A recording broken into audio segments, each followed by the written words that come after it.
This is the Bible, This is the mouse. and this is Bible study with a mouse. So right now, we are in the thick of it here. Mouse was not really even aware that we were about to do another study. So he is right now in the midst of thinking about what he wants to, more importantly, what the Lord would have him talk about. And secondly, you're going to need to figure out something to do with this camera because filming and driving. He's gonna kill us. Alright, let me do this. So there, we got, and then.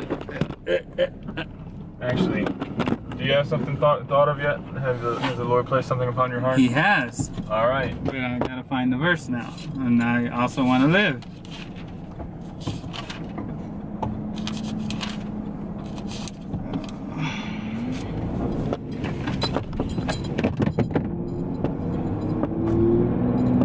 One moment, please.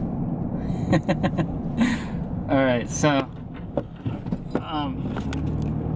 okay, that's hey, okay, that's not gonna work. We gotta do this. Well, as you can see, there's really no set stage here. There's no script or anything. Just pure, raw, unadulterated filming. That's it. Look, I don't have a script, but this is my script, the Bible.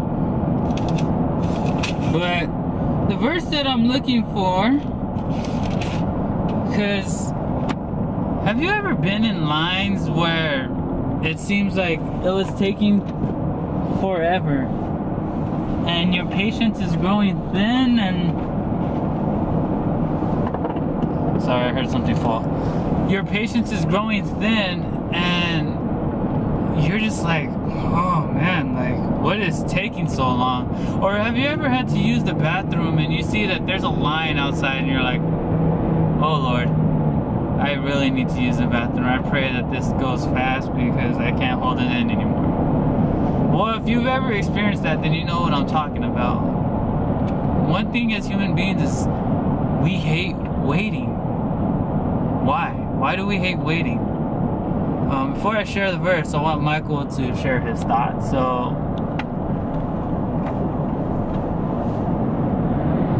why do we hate waiting, Michael? Well, I think waiting goes against the carnal nature. I think the flesh and just inherently has this quality of I want what I want and I want it now. I think that patience, as it is written that in Galatians chapter 5 verses 22 and 23, long suffering, sometimes translated as patience and having the same meaning in the original language, are, or at least similar, is a quality that is a fruit of the Spirit. And if we walk in accordance with the Spirit, then we can manifest patience.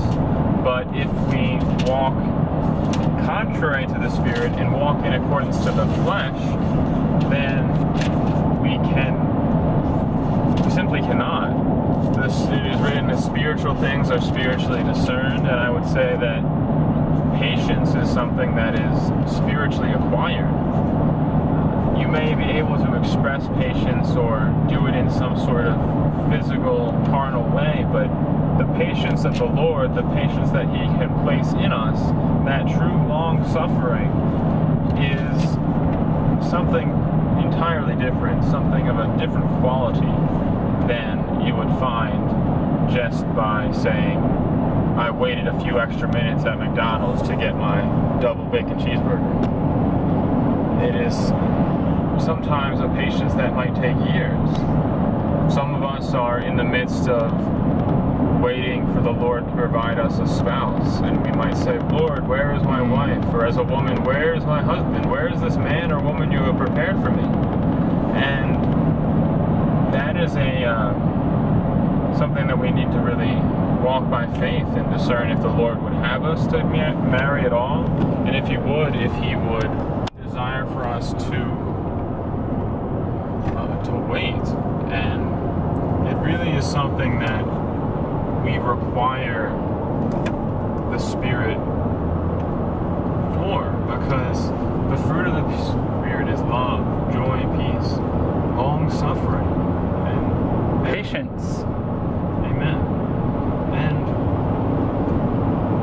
to suffer, like I find it fascinating that is the Old English language, in that to suffer for a long time is comparable to patience. They are translated to both those words. And that word is translated to both those two different things, in that sometimes that time of waiting is suffering.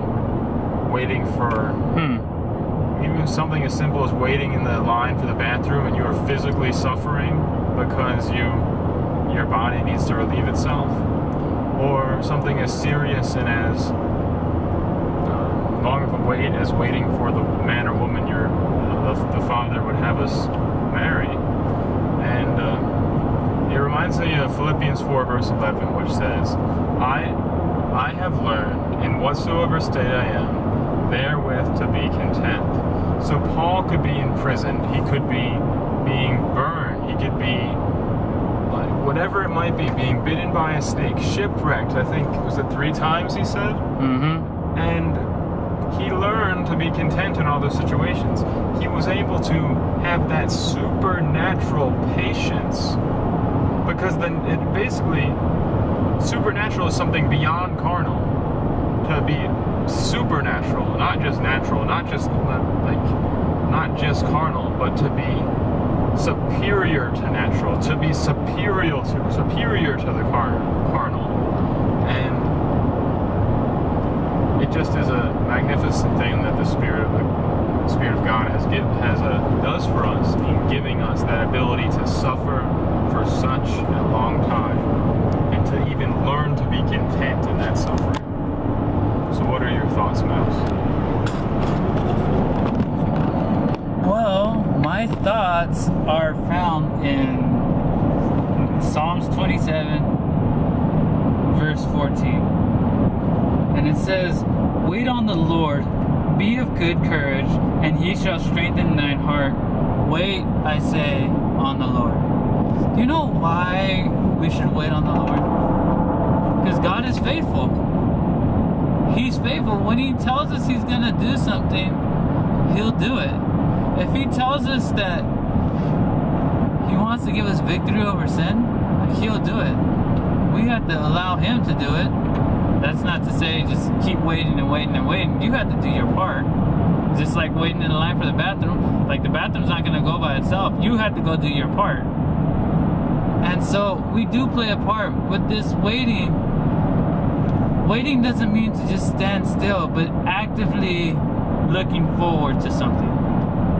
That to me is what waiting is. And when it says wait on the Lord, be of good courage, that's a very good encouragement to me, telling me that God got it. And I need to trust him. No matter how impatient I get, no matter how furious, how upset, how whatever happens to me, I need to trust that God got it. No. I think we may have saved it. I hope, okay, you saw that. I hope we didn't want to kill an animal. An animal just ran right in the middle of the road, and so we tried to avoid it. But if that animal would have waited, that wouldn't have happened. Well, that's animal instincts, but same logic with human. You're not going to try to cross the street when you see cars are coming like crazy.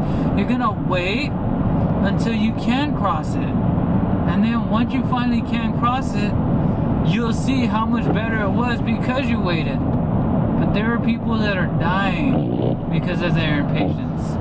There are people that are being lost because of this. And so I encourage you guys to be patient. Even in the midst of affliction, you gotta be patient. Jesus Christ got you.